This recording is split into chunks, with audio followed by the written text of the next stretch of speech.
जाळून आल्यावर तुम्ही पाठी खाली पाहता ते काय आहे? पिठावर वागुड विसली, म्हातारा साप झाला. म्हातावर 4 पाय उठले, म्हातारा बोकड्या झाला. बोकड्या होणारच ना, म्हातारा रस सोडून काही खातच नव्हता. म्हातारी मिली, 3च पाय दिसले, म्हातारी खेकड झाली. का? म्हातारी वायले निघताना भांडे चुरूनच ठुलते, मग खेकड नाही होईल तर काय होईल? अरे बाबा, याच्यातलं चैतन्य गेलं, जग संपलं, प्रश्न मिटला. आता तुम्हाला पुढचा प्रश्न मी विचारतो, माणूस मेल्यावर स्वर्गाला जातो का? तांद्यावर का डोक्याला? मरायचं मिटलं. आता माणूस मेल्यावर स्वर्गाला जातो का? आता जातो का हे मी तुम्हाला सांगितलं असतं, पण अजून मी गेलो नाही. जेव्हा मी वर जाऊन तुम्हाला मिस कॉल करीन तेव्हा तुम्ही मला खालून रिंगा द्यायच्या येऊ का काय? मी तुम्हाला एकच सांगा, हसत हसत जगणे म्हणजे स्वर्ग, तडफडून म्हणजे नरक. आणि लोकांना कटाळा असतो जगणं, याच्या माझ्याला किंमत नाही. हसत हसत मरणं याचसाठी केला होता अट्टहास. भजन करीत देह जाणं, याचं नाव स्वर्ग, याचं नाव स्वर्ग, बाकीचं नरक. प्रश्न मिटला, अभंगातला दुसरा मुद्दा संपला. आता कधी मरावं? आता माळ करीन. सोमवारी मरणं पवित्र नाही, एकादशीला मरणं पवित्र नाही, अशा काही टापाहाणी जाऊ नका. एकादशीला मरणं पवित्र नाही, मौतीला जास्त माणसं येणे म्हणजे पवित्र नाही. काही लोक म्हणजे तो दिंडीत मिळाला, आजारीच होता. काही लोक म्हणजे तो माळकरी होता. माळकरी सुद्धा नीट मरतात असा नियम नाही.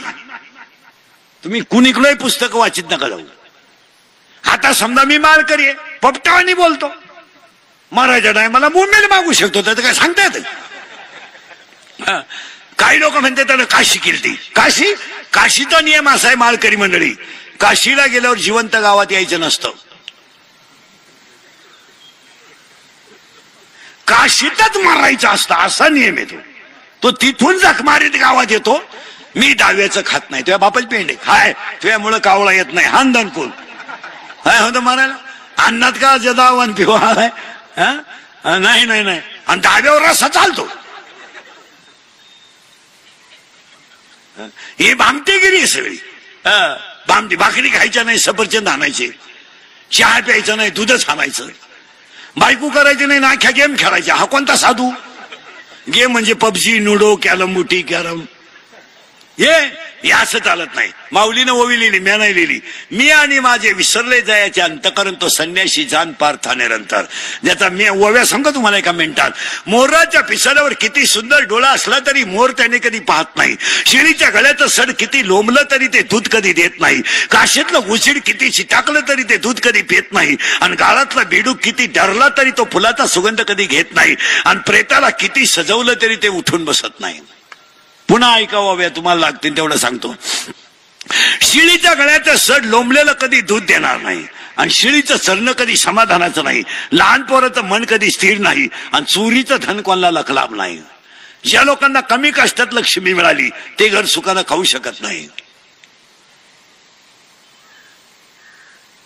ज्यांनी गरीबाला लुटून इस्टेट उभी केली त्या सगळ्या माणसांना वजन इतक्या गोळ्या आहेत रोज, ते समाधानी नाही. ज्या नोकरीवाल्यांना नोकरीला असताना एकही नियम पाळला नाही, रिटायर झाल्यावर मनोरुग्ण झाले. मनोरुग्ण पागल.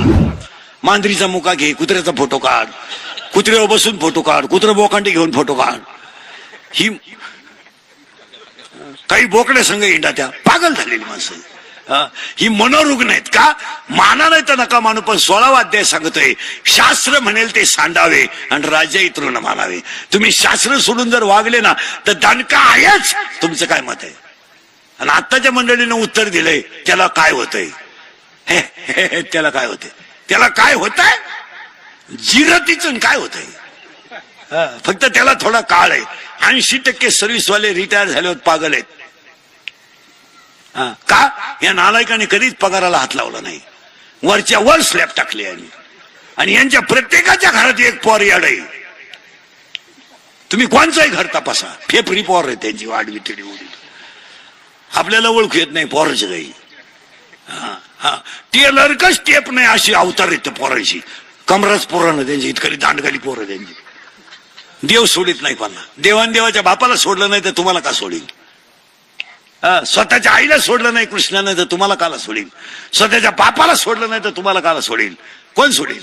माणसं फक्त घमेंडीत जगू राहिले. कीर्तनाला सुरुवात मुद्दा करायचा आहे, फक्त पटापटा ऐकायचं, स्वर्गा बिर्गाला काही जायचं नाही, आपल्याला गावात नीट राहायचंय. हा बस, ते स्वर्ग बिर्ग मरू द्या तिकडे, काय असेल ते असेल. हा म्हातारी साप झाली ती कातीन टाकून गेली, कातीन टाकूनच गेली बाई ती. ती केस फुगे घेत होती, मग केसाच्यामुळं कातीन टाकली तिनं, आणि ती कातीन माझ्या सपनात आली. येणारच तो जर सासरा बिन भाकरीचाच मारलाय तर येणार. या गोष्टीला किंमत नाही. अभंगाला मेन मुद्द्याला सुरुवात करायची. आता मी तुमच्या पुढे प्रश्न मांडलाय, मरताने काय जातं? उत्तर तुम्हाला कळलं. स्वर्गाला जायचं नाही, नरकाला जायचं नाही, वैकुंठाला जायचं नाही, फक्त असं मरायचं की ज्याला कळलं त्याच्या डोळ्यात पाणी आलं पाहिजे. बस, आपण मेलो ना, ज्याला कळलं. आणि लोकांसाठी जगायचं नाही, आपल्यासाठी जगायचं. लोकांना तुमचं काही घेणं नाही. आता समजा कीर्तन संपल्या आज मी मेलो, मरणार नाही, मेलो. माझ्या अंत्यविधीला समजा 50,000 लोक आली, मला फायदा काय? मी उलथून जाणार, मग ते मला जाळायला येणार आहे का उठवायला येणार आहे? झालं. लोकांना तुमचं काही घेणं नाही. तुम्ही भ्रमात आहेत. आणि सगळी लोक कशा ते सध्या भ्रमात आहे. अबो त्यांचे 10-12 कारखाने आहेत, 5-50 कॉलेज आहेत, ते गेले एवढा कारभार कोण पाहिल? ते जावा ही लोकांची इच्छा आहे. लोकांना काय घेणं नाही. 7 महिने झालेले अनाथाची माय सिंधुताई सपकाल गेल्या लोक विसरले, लता मंगेशकर गेल्या लोक विसरले, अब्दुल कलामांसारखा विद्वान गेला लोक विसरले, अटल बिहारी सारखा राजकीय योद्धा गेला लोक विसरले, 2 महिन्यामध्ये आरक्षणासाठी लढणारा विनायक मेटे गेला लोक विसरले, उद्या दुपारी इंदुरीकर गेला लोक विसरले. काय मत आहे तुमचं? काही लोकांना घेणार नाही. लोक फक्त डिजिटल लावणार, भाऊपण श्रद्धांजली वाहणार, चांगले चपला घालणार, निघून जाणार. कोणाला घेणं नाही. आता पुढे सांगा, बायकोलाच घेणं नाही तर पोरांचा काय संबंध आहे? प्रियशीला घेणं नाही, घेणं नाही कुणाला काही, काहीच घेणं नाही. काहीच घेणं नाही. हा सगळा तमाशा आहे, आणि ह्या तमाशाचे आपण कलाकार आहेत. या हिरी खंड मोटरी बसणं, पाईपलाईन करणं, डेऱ्याला लढवणं, सोसायटीला लढवणं, ग्रामपंचायतीला लढवणं, हा सगळा तमाशा आहे. आपल्यावर वेळ आल्यावर काय? उत्तर द्या.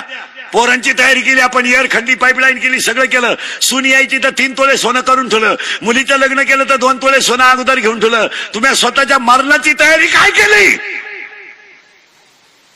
खाजवा डोकं बसलेले माणसं. येरी खंडात आपण मोटरी बसवल्यात, बांध कुरू जमीन वाढवल्यात, उपरण्या खाली हात घालू घालू म्हशी केल्यात, शेंगण्या खाली घालू घालू गोण्या टाकल्यात, लग्न जमवायच्या दलाल्या घेतल्यात. आपण आपल्या मरण्याची तयारी काय केली? काय केली तयारी आपण? निवांत डोक्याला ताण द्या. शेवटी आपण केलेल्या कर्माची फळं कोण भोगणार आहेत? आपणच भोगणार आहे. बिभीषण फुटला, रावण एकटा राहिला.